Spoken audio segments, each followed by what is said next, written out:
Right now at Endless Energy, we're wrapping up a project that is in Worcester, and it's a condo building of about 48 units. And this is really the epitome of everything that Endless Energy stands for.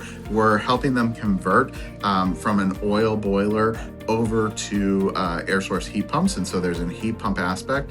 But the other thing too is this is a really complicated project because this is a building where people are living in it. There are 48 units, 48 people with 48 different timelines, and so we're having to navigate those timelines. We're also having to take care of people's different needs. There are people who have asthma, there are people who only are available in the morning, and so there's a timeline. There's also a cleanliness. There's also are there add-ons that we need to be considered, like additional filtering for those folks. Some folks understand controls better than other folks.